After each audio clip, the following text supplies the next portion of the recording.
Good morning and welcome to the Daily Cyber Briefing. I'm your host, Rich Benfield, standing in for Stephen Ridgway. Today is the 2nd of July, it's 8:30 in the morning, and the temperature is a lot more reasonable than yesterday. So, your headlines for today. Over 600,000 WordPress sites are at risk due to a critical plugin vulnerability. Again. Sorry, that's in brackets, I added that. Anthropic MCP inspector vulnerability lets hackers run arbitrary code remotely. Silver Fox suspected in Taiwanese campaign using DeepSeek lure. Qantas discloses cyberattack amid scattered spider aviation breaches. The scope scale of spurious North Korean IT workers emerges. So, back to the top. Over 600,000 WordPress sites at risk due to critical plugin vulnerability. This is from GB Hackers. The links will be in the socials for you. So, where are we? So this is news from this morning, and so it's breaking. A critical security flaw in the popular Forminator WordPress plugin has put more than 600,000 websites worldwide at risk of remote takeover, according to recent disclosures from security firm WordFence and independent researchers.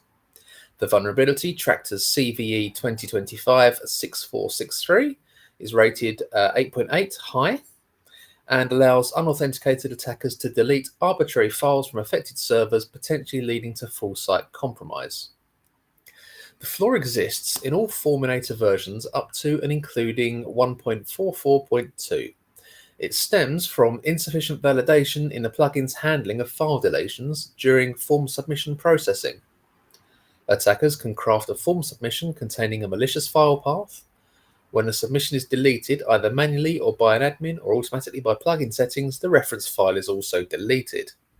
Of particular concern is the ability to target critical files such as wp-config.php. Deleting this configuration file forces WordPress into setup mode, enabling an attacker to connect the site to a database under their control and potentially take over the site entirely. Okay, so security researcher Fat Rio, Blue Rock, discovered the vulnerability and reported it responsibly through the WordFence bug bounty program, earning an $8,100 reward. That's the highest in the program's history. The WPMU dev team, developers of Forminator, responded promptly and released a patched version 1.44.3 on June the 30th, 2025. WordFence deployed a firewall rule to protect premium users on June 26, with free users set to receive the same protection by July 26. Okay, so what should site owners do if you're using Forminator? You should update Forminator immediately to version 1.44.3, or higher. Review form submission and deletion settings for suspicious activity. Monitor file system changes and implement security plugins such as WordFence. You should also back up critical site files and test recovery procedures. With the simplicity of the attack and the potential for complete site compromise, administrators are urged to act without delay. This incident underscores the importance of proactive plugin management and robust security practices in the WordPress ecosystem. Yeah, absolutely. Okay. So get yourselves patched is the order of the day there. Next up, Anthropic MCP inspector vulnerability lets hackers run arbitrary code remotely. So Anthropic, that one's Claude.ai, isn't it? I think. A newly disclosed vulnerability in Anthropic's model context protocol inspector tool has sent shockwaves through the AI development community, exposing a critical attack vector that could allow hackers to execute arbitrary code on developers' machines simply by luring them to a malicious website. So this is tracked as CVE 2025-49596 and carries a CVSS score of 9.4. This flaw was discovered by Oligo Security Research and affects all versions of MCP Inspector prior to 0.14.1. The vulnerability stems from a lack of authentication between the inspector's client and its proxy server, enabling unauthenticated requests to trigger arbitrary commands via the tool's standard input and output interface. The MCP inspector is widely used for debugging and testing MCP servers, which are foundational for AI agent collaboration across platforms like Python and JavaScript. By default, MCP Inspector runs on an HTTP server 0.0.0.0:6277. Well, that was a long way for them to write port 6277 on a local host, exposing it to connections from any network interface. Critically, the default configuration lacks authentication and encryption, creating an open door for attackers. In this article, again, this is from GB Hackers, there is a nice little video showing the exploit in action. So you can see it there. The links will be in the socials. This attack leverages a long-standing browser vulnerability dubbed 0000day. Haha, it's a funny pun on an IP address that allows websites to send requests to local host services. An attacker can craft a malicious website containing JavaScript that dispatches requests to the MCP Inspector's SSE endpoint, instructing it to execute system commands. This can result in full compromise of the developer's machine, including data theft, installation of backdoors, and lateral movement across networks. With code execution on a developer's machine, attackers can steal data, install backdoors, and move laterally across networks, highlighting serious risks for AI teams, open source projects, and enterprise adopters relying on MCP, said Oligo Security. Major tech firms such as Microsoft and Google, as well as countless open source projects, rely on MCP Inspector for AI development.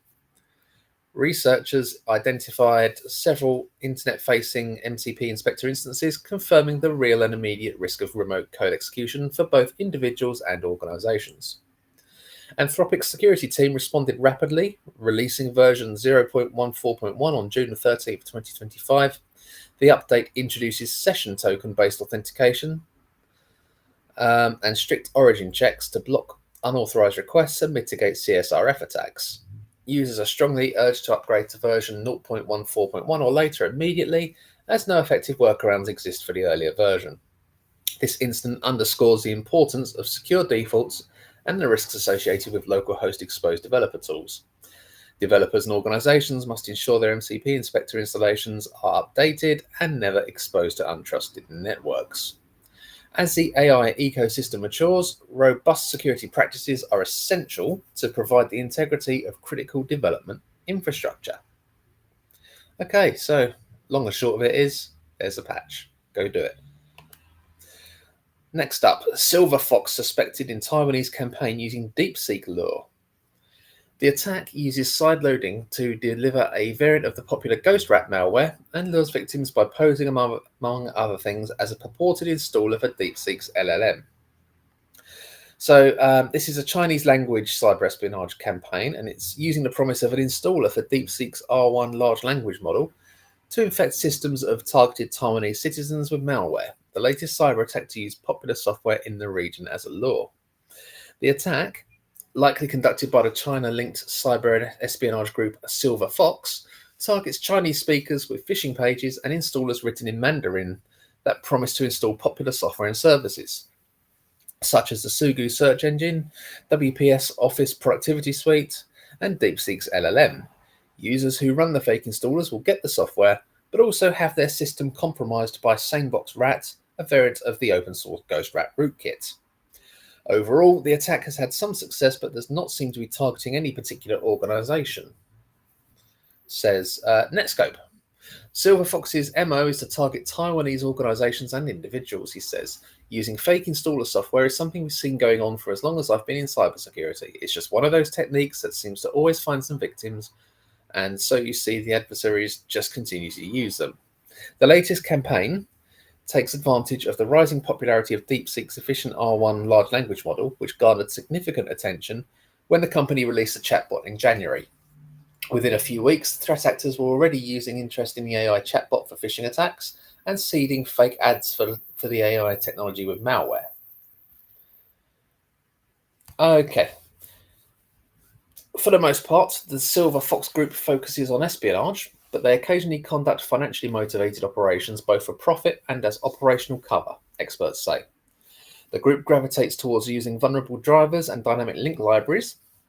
Earlier this year, researchers at Checkpoint discovered that threat actors from the group were using an older vulnerable driver to escalate privileges on targeted systems, known as a bring your own vulnerable driver attack. Well, that's a mouthful. The approach has similarities to DLL sideloading, which abuses the way Windows applications load DLLs. Both techniques remain popular with state-sponsored and cyber criminal groups, says Trend Micro's Peter Gurnus. DLL sideloading remains common among both state-sponsored and criminal groups. It exploits how Windows loads DLLs, allowing attackers to run malicious code via trusted applications that rely on those DLLs. This method is effective for bypassing security controls by piggybacking off of trusted applications and is frequently used in modern attacks. Variants of Ghostwrap continue to be popular with cyber espionage and cyber criminal groups in the Asia-Pacific region. The latest attack uses a variant dubbed Sanebox, which provides the attacker full control of the victim's machine. Typically, attackers can download and execute other tools and payloads, exfiltrate sensitive data, and conduct ransomware attacks. Silverfox and another threat group, Void Arachne, used Ghostwrap as a foundation for an advanced malicious framework, WinOS 4, which, similar to the latest campaign, used fake installation tools and optimization utilities for gaming applications to lure in potential victims, according to research published in November 2024. Ghostwrap, once it got leaked, everyone started using it. It's really popular among Chinese threat groups, says Netscope. Even Silverfox uses many, many different variants of it, always creating new variants with specific features depending on the campaign. The threat group also sometimes downloads another group kit, Hidden, that, as its name implies, focuses on stealthy activities, hiding malicious payloads, and protecting attackers' tools from being terminated by security software. Overall, Silverfox has successfully infiltrated healthcare, government, and industrial networks, installing cyber espionage tools that allow for data theft and long-term surveillance, says Trend Micro. In healthcare settings, the attacks have compromised patient data and critical systems, while the impact of other attacks remains undisclosed. The attack highlights the importance of restricting software to trusted sources, but also to segment networks and isolate critical systems in case even trusted sources push compromised code. Companies should train staff on phishing and suspicious activity, monitor for indicators of compromise, enforce least privilege access and zero trust principles, and use behavioral monitoring to detect unusual activity. Okay. Next up, Qantas discloses a cyber attack amid scattered spider aviation breaches. This actually is kind of pertinent to yesterday's daily cyber briefing, where I talked about the fact that Scattered Spider have sort of regrouped and are now hitting airlines. So, Australian airline Qantas disclosed that it detected a cyber attack on Monday after threat actors gained access to a third-party platform containing customer data. Qantas is Australia's largest airline, operating domestic and international flights across 6 continents and employing around 24,000 people. In a press release issued Monday night, the airline states that the attack had been contained, but a significant amount of data is believed to have been stolen. The breach began after a threat actor targeted a Qantas call centre and gained access to a third-party customer servicing platform. On Monday, we detected unusual activity on a third-party platform used by a Qantas airline contact centre. We then took immediate steps and contained the system. We can confirm all Qantas systems remain secure, they stated. There are 6 million customers that have service records in this platform. We are continuing to investigate the proportion of the data that has been stolen, although we expect it will be significant. An initial review has confirmed the data includes some customers' names, email addresses, phone numbers, birth dates, and frequent flyer numbers. Qantas say no credit card or personal financial information was exposed, and frequent flyer account passwords, pins, and login details were not impacted. After detecting the breach, Qantas says it notified the Australian Cybersecurity Centre, the Office of the Australian Information Commissioner, and the Australian Federal Police. It's unclear if external cybersecurity experts are assisting with the investigation. So, I suppose we'll know more about that as more statements are released. But for now, just be aware that if you have contacted Qantas's customer service team, there's a strong chance that some of your details may have been breached. So, the final article for this morning. Scope scale of spurious North Korean IT workers emerges. Okay, over the past year, the North Korean government have been leveraging artificial intelligence tools to deploy thousands of skilled IT workers to land jobs at Fortune 500 companies across the globe, and then use their access to feed money and sensitive data back to the Democratic People's Republic of Korea. Microsoft named the latest sprawling DPRK fraudulent IT worker campaign Jasper Sleet, also called Storm 0287, joining other North Korean-backed employment fraud rings tracked under the names Storm 1877 and Moonstone Sleet. Indeed, the DPRK has been engaged in similar employment scams since 2020, according to Microsoft. But the recent implementation of AI tools has allowed these campaigns to expand both in scope and sophistication, according to a report from Microsoft Threat Intel on Jasper Sleet. There's a link to that report in this article. And again, this article will be linked to in the socials. The analysis was released the same day the US Justice Department said it had broken up a massive ring of DPRK-sponsored employment fraud in the US that enabled North Korean actors, as well as conspirators from the US, China, the United Arab Emirates, and Taiwan, to gain employment with more than 100 US organizations. Law enforcement said the bust included breaking up laptop farms, arrests and charges across 16 states, seizure of 29 bank accounts, and a takedown of 21 malicious sites.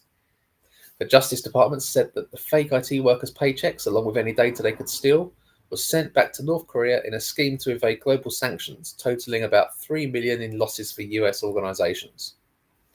Microsoft predicts this is just the beginning. Historically, North Korea's fraudulent remote worker scheme has focused on targeting US companies in the technology, critical manufacturing, and transportation sectors, the Microsoft report said. However, we've observed North Korean remote workers evolving to broaden their scope to target various industries globally that offer technology-related roles. Similarly, in January, the FBI broke up a prolific DPRK-sponsored fraud employment ring that used a laptop farm in North Carolina run by an American to help these threat actors appear to be US-based to land jobs with at least 64 American companies between April 2018 and August 2024. As AI tools improve, these employment schemes won't even need to lean on physical laptop farms, according to Joshua McKenzie, CEO of Polyguard and the former chief cloud architect at NASA. And he said that will make them even easier to implement and trickier to detect. As DPRK becomes more sophisticated in its methods, the need for laptop farms will likely disappear, McKenzie said in a statement. This is just the beginning. Employers aren't ready. The AI-modified identity documents that Koreans are using will pass their casual background checks. Today, using a combination of AI tools, voice-changing technology, virtual private networks, and remote monitoring tools, DPRK-backed threat actors, most often located in North Korea, China, and Russia, have successfully obfuscated their location and identity and circumvented traditional employment verification steps. Even once hired and on the job, Microsoft's analysis found that they can be tough to spot. In some cases, victim organizations have even reported that remote IT workers were some of their most talented employees, the report said. Historically, this operation has focused on applying for IT, software development, and administrative positions in the technology sector. Such positions provide North Korean threat actors access to highly sensitive information to conduct information theft and extortion, among other operations. These fake hires are able to create or steal whole identities, match geolocation data to targeted employers, and invent entire social media accounts populated with portfolios of work on LinkedIn and profiles on developer platforms like GitHub. AI just makes these tactics all the more convincing by effortlessly generating images and providing these threat actors with voice-changing software for real-time interactions. Microsoft Threat Intelligence reported it discovered a treasure trove repository used by these North Korean hacker operations in October 2024, filled with AI-enhanced images of suspected North Korean IT workers, along with resumes, email accounts, and deeply suspicious VPN servers and VPN accounts, as well as specific VPS IP addresses. They also found playbooks with instructions on how to steal identities, wallets, and payment details, social media account information, and a tracking sheet of work performed by the IT workers and their paychecks. So, what else does Microsoft's report say? Based on our review of the repository, North Korean IT workers appear to conduct identity theft and then use AI tools like FaceSwap to move their pictures over to the stolen employment and identity documents. Microsoft's report added, the attackers also use these AI tools to take pictures of the workers and move them to more professional-looking settings. The workers then use these AI-generated pictures on one or more resumes or profiles when applying for jobs. Microsoft added its analysis didn't find a threat actor using AI for a combined voice and video rendering, but warns that that could make these scams increasingly tough to spot. Okay, so what do businesses need to do? They need to adopt advanced identity verification tools that can provide verification using GPS and GSM data, along with presence guarantees that prevent the use of remote desktop logins. While following the money remains a standard approach to tracking down these crimes, broader identity verification initiatives that are also tackling so-called co-employment and other forms of identity fraud among employees, including proxy candidates, are likely to benefit. Standard background checks are not catching these crimes thanks to next-generation hybrid document fraud, which takes advantage of deepfake technology. Taylor Long, senior analyst at Google's threat intelligence group, says the challenge requires a unified response from recruiting, human resources, IT, and security. Execs and security teams need to not only better train human resources departments to spot candidate inconsistencies and teach them the broader tactics, techniques, and procedures of North Korean IT workers, but also implement technical controls to detect common TTPs leveraged by threat actors. Okay, so that's interesting, isn't it? We've funnily enough spoken about some of these North Korean remote IT workers before and their fraudulent tactics, but it looks like they're now using AI to really up their game. So this is probably, although it's quite a dry article because it is on dark reading, it is probably something worth passing over to HR teams, or maybe sending them a small document or a small slide deck with some information that this is a thing, this can happen, and background checks need to reflect these new challenges. Okay, that will do us for today. As I've said repeatedly throughout this briefing, links to these articles will be on all the socials, so you can dig into them and follow their own links to various reports and things. So you can go as deep into this as you need to. Have a great day. Enjoy the fact that it's not scorching hot today in the UK. And I will be back with you bright and early tomorrow morning for another daily cyber briefing. Thanks very much.